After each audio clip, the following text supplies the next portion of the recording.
Jadi kalau anak yatim, ya intinya kan mengajak mereka itu menjadi gembira. Tidak selalu santunan, tapi santunan salah satunya lah.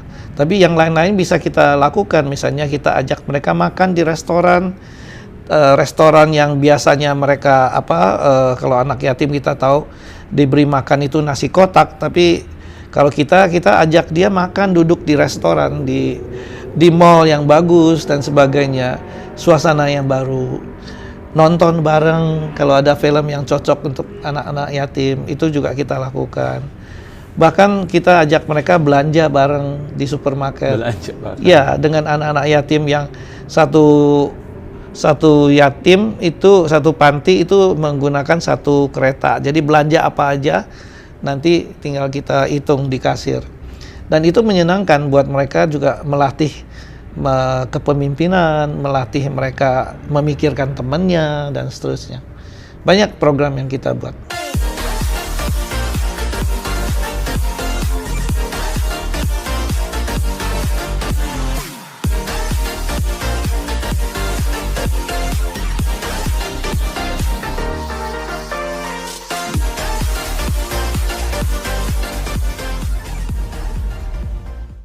Halo, hari ini saya dapat kesempatan luar biasa bisa ngobrol-ngobrol bareng Pak Jo. Halo Pak Jo. Hai, selamat siang. Selamat siang ya. Pak Jo orang yang humble banget. Saya kontak dan langsung bersedia untuk ngobrol-ngobrol dan dengan tujuan untuk membuat Indonesia menjadi lebih baik dan juga membuat rasa kebinekaan. Nah, kalau tentang jatuh bangun JNE dan tentang cerita bagaimana Pak Jo menjadi seorang mualaf, udah ada di channelnya Rico Wang dan juga sudah banyak media-media yang mengcover ya Pak Jo ya? Betul. Oke. Tapi ada satu dua hal nih yang saya pengen klarifikasi yang mungkin belum pernah diceritain.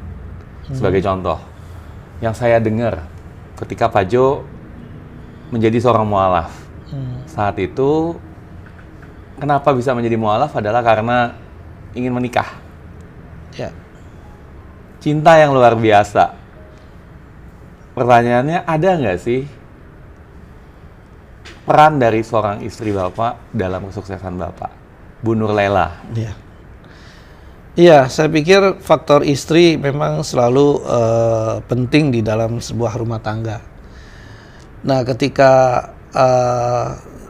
mencari pasangan dan sebagainya, tentu itu menjadi ukuran yang dipertimbangkan.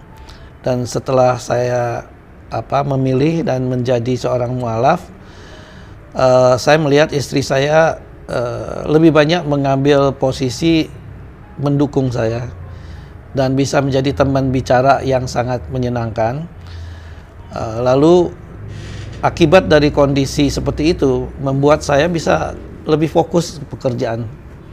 Jadi karena tipe saya ini memang lebih suka menyelesaikan pekerjaan itu secepat-cepatnya, karena kemungkinan ada pekerjaan lain atau masalah lain di esok hari.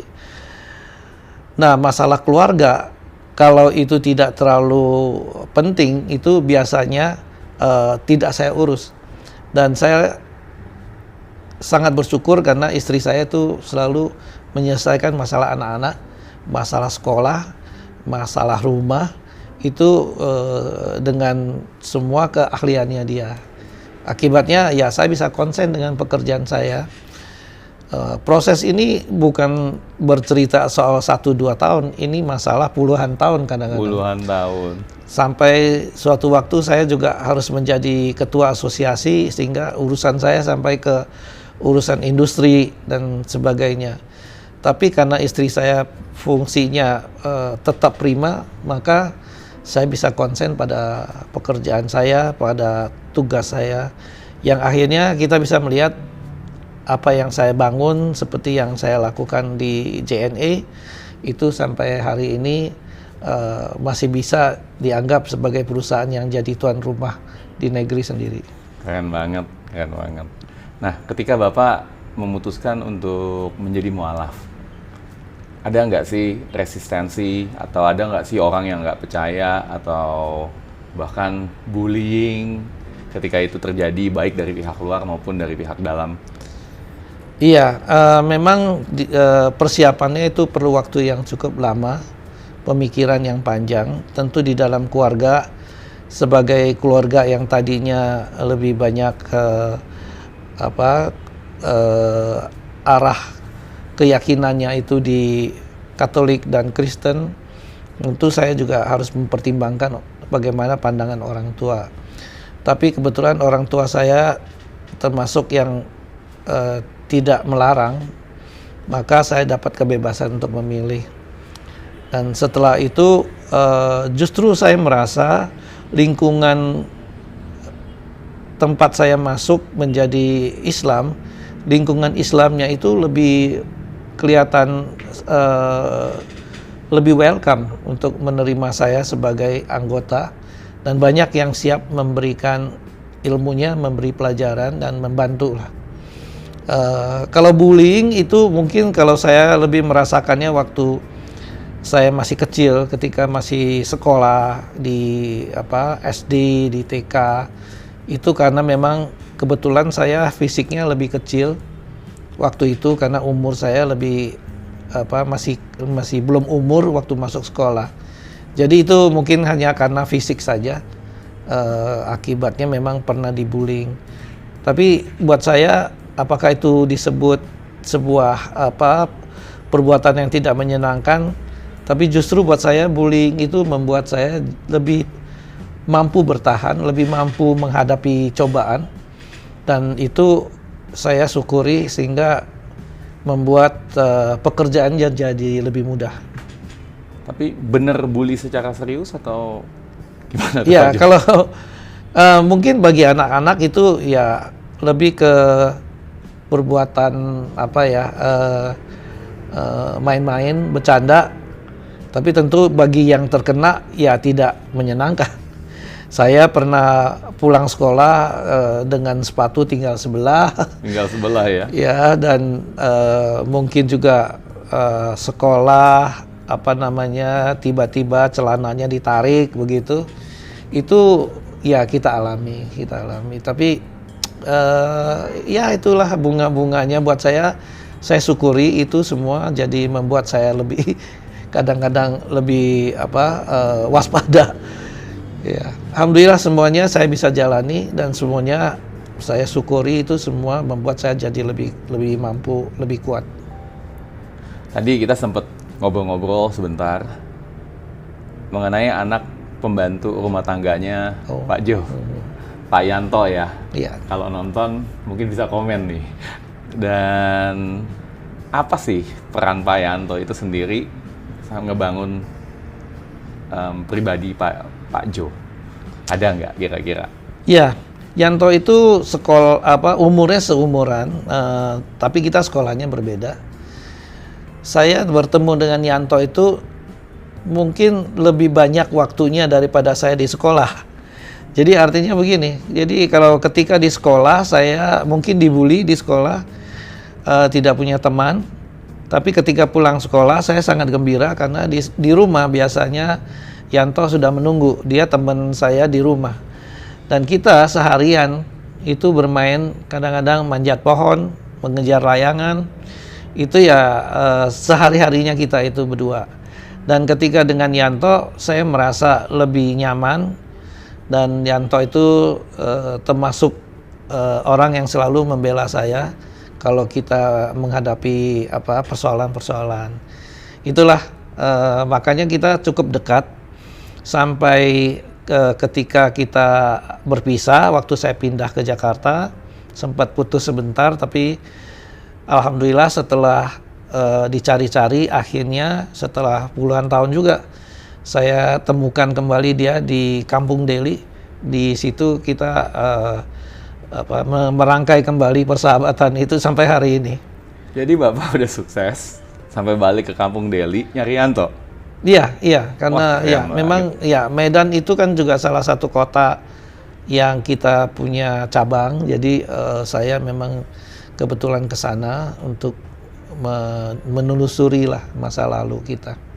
Dan apakah kemudian Bapak membantu Yanto untuk bekerja di JNE atau gimana? Oh, Pak Jo? kalau Yanto dia memang punya pekerjaannya sendiri. Dia juga termasuk penarik, mungkin kalau di Jakarta ini Metro Mini begitu ya. Tapi sekarang dia karena sudah usianya juga, mungkin dia sudah pensiun, dia jadi bengkel sekarang.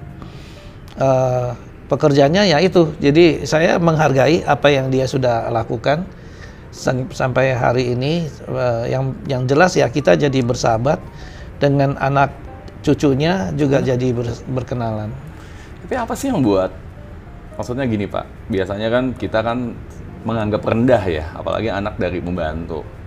Tapi kemudian Bapak pergi dan sudah berusaha sukses dan kemudian masih nyari dan kemudian mau bergaul gitu, itu apa sih? Kita penasaran banget. Wah, memang itu sulit ya.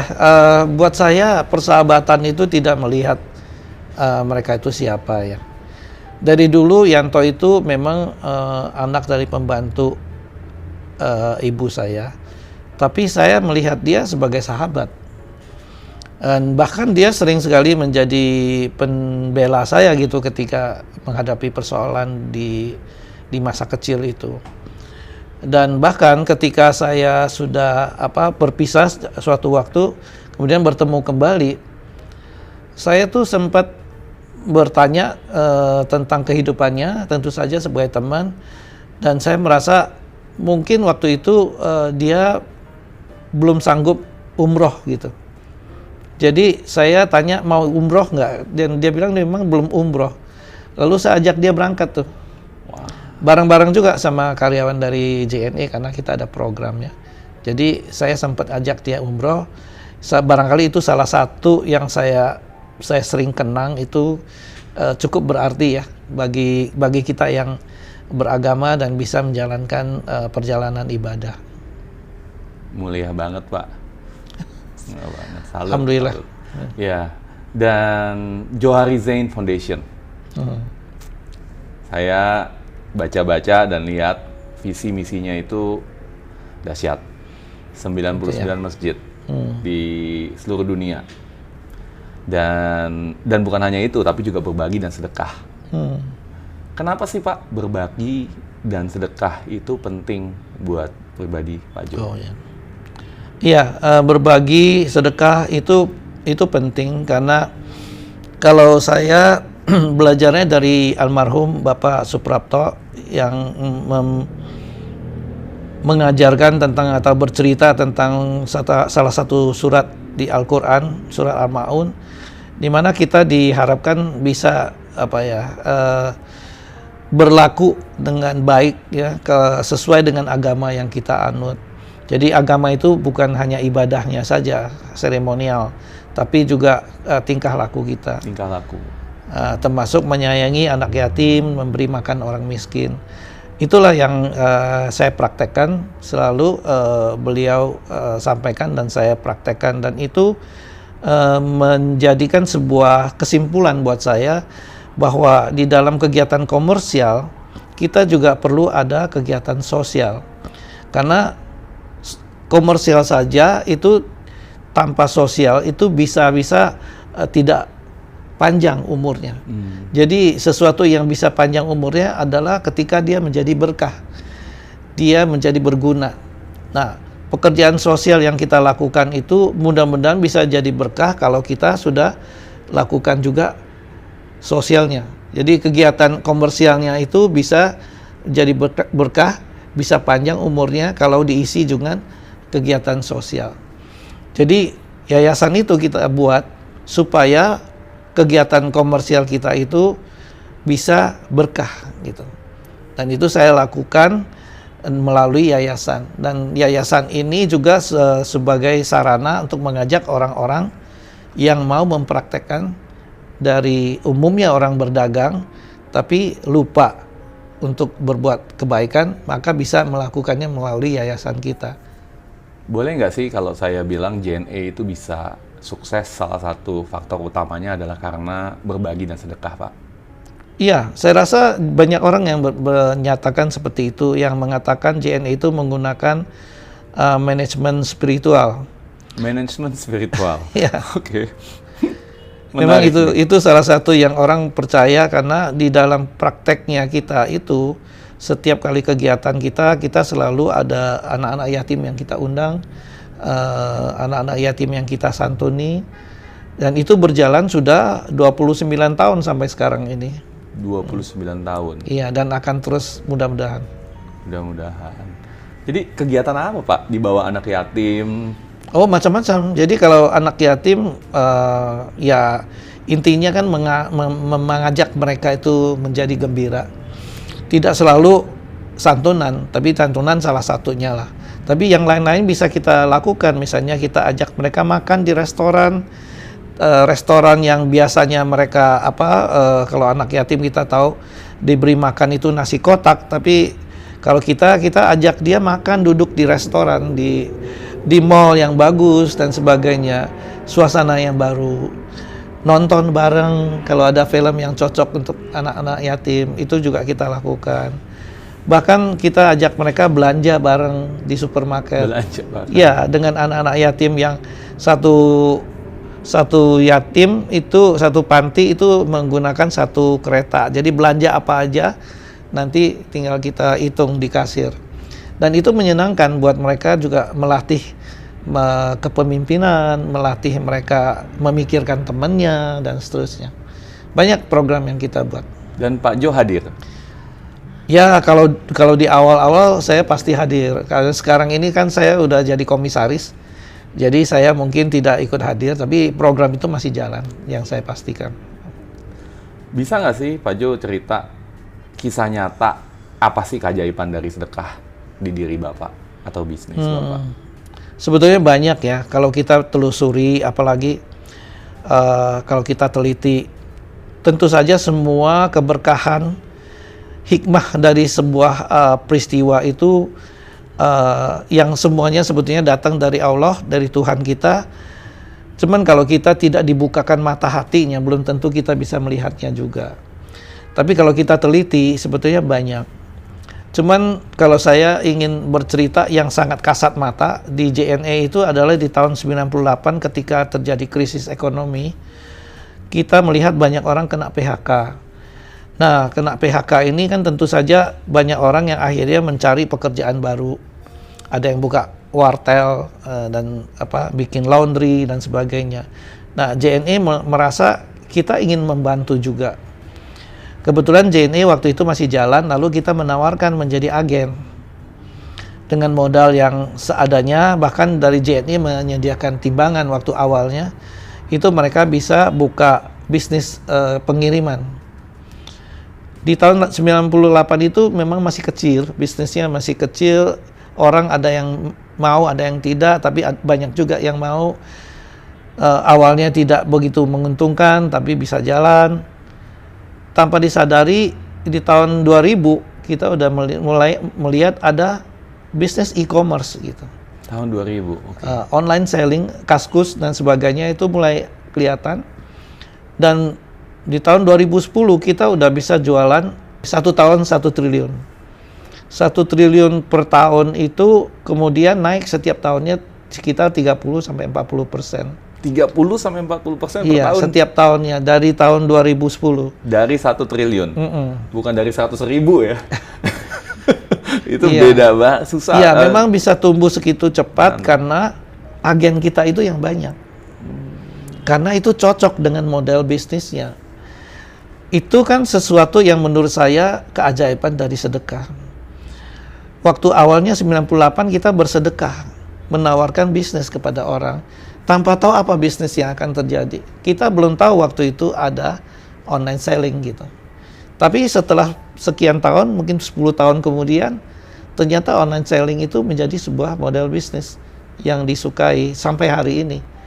Dan itulah yang membuat JNE posisinya sangat dominan ketika jaringannya itu cukup luas untuk mengambil customer-customer yang tersebar. Begitu. Wow, jadi karena sedekah, tahun 98 benar-benar nggak tahu tuh Pak, bakal ada online Belum selling. ada e-commerce, mungkin handphonenya masih gede-gede. Untuk nimpuk tikus masih bisa. Wah, nah, belakangan ini kan saya lihat di Instagram Pak Johari ada Johari Cup, Oh ya, ada pertandingan. ya, Dan Bapak mention bahwa penting banget untuk silaturahmi dan kekeluargaan. ya, Sedangkan 23.000 karyawan JNE, itu kan banyak banget ya Pak ya. Untuk melakukan hal itu secara rutin, sebetulnya kenapa sih Pak penting kekeluargaan dan silaturahmi? iya.